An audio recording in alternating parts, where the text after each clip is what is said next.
Alors, il y a quatre leviers, mais on y reviendra un peu plus dans les questions qui viennent dessous, qui me semblent des principes d'organisation de la classe, même si ça donne pas des exemples très précis d'organisation. Le premier, ça serait quand on pense la classe, quand on pense l'organisation de la classe, de ne pas attendre que les élèves manifestent des difficultés pour commencer à traiter ces difficultés. C'est-à-dire éviter de partir de ce que les élèves ne réussissent pas, mais prévoir dès le départ que les élèves ne vont pas manifester les mêmes performances dans la réalisation des consignes scolaires. Donc, du coup, ça conduit à penser autrement l'architecture de la classe. Le deuxième levier, ça serait le fait de se méfier de ces phénomènes d'étiquetage stigmatisant, où des élèves sont reconnus un peu socialement parce qu'ils sont en difficulté. Voilà, ça renvoie chez eux une image d'incompétence. Ça touche malheureusement à la confiance en soi.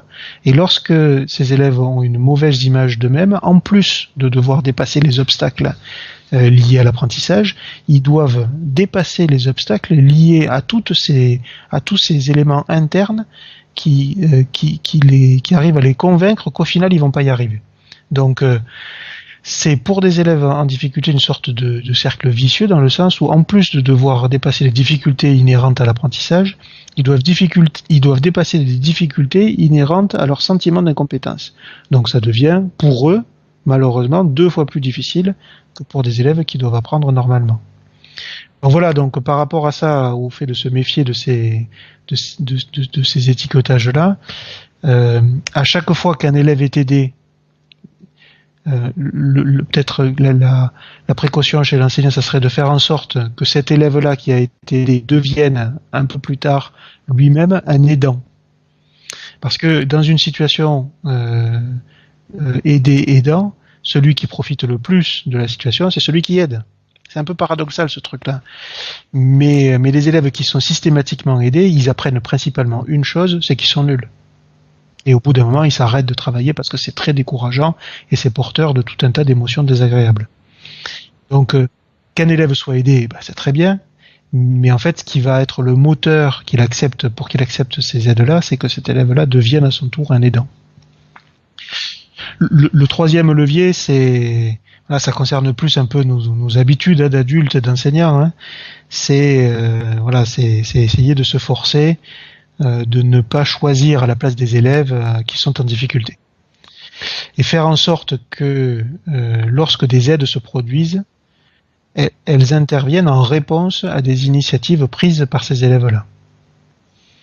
Ça, c'est difficile parce que on nous forme, on nous explique, tout nous dit qu'on doit observer les élèves pour repérer les difficultés.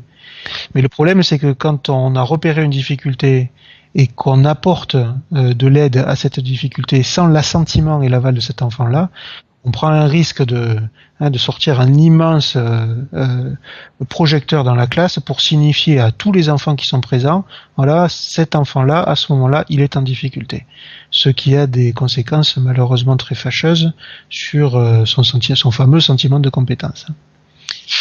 Et puis le quatrième levier, c'est de penser les classes ou les cours, ou les successions de cours, quand on est dans le secondaire, selon un équilibre entre des temps collectifs et puis des temps personnalisés. De ne pas faire tout le temps des temps collectifs et en même temps de ne pas faire tout le temps des cours où les élèves sont face à du travail qui leur convient. Les temps collectifs sont intéressants parce que justement, il y a pas les élèves qui seraient potentiellement différents, pendant ces moments collectifs, ils n'ont pas à porter le poids de leurs différences. Donc ils peuvent beaucoup plus facilement participer à la dynamique collective. Et même s'ils n'arrivent pas à capter tous les éléments, dans ces moments-là, il n'y a pas d'image dévalorisante et ces fameux étiquetages stigmatisants qui peuvent les toucher. En même temps, il ne peut pas y avoir que des temps collectifs parce que ça suffit pas justement pour gérer ces différences d'apprentissage. Et pendant les temps personnalisés, là, ça peut être intéressant en complément et en équilibre avec ces moments collectifs pour proposer des modalités de travail qui sont ajustées à chacun et qui s'inscrivent dans des organisations coopératives du travail où les élèves ont la possibilité de pouvoir travailler seuls, mais en fonction de leurs besoins et de leurs initiatives individuelles, de solliciter l'intervention d'autres personnes, des camarades ou l'enseignant, pour demander de l'aide, travailler à plusieurs ou pour aider quelqu'un. Voilà. Et c'est la combinaison de ces 4 leviers qui peut-être devrait être les piliers d'une école future où le fait d'être différent, et c'est le cas de chacun d'entre nous, n'est pas un handicap dans une classe.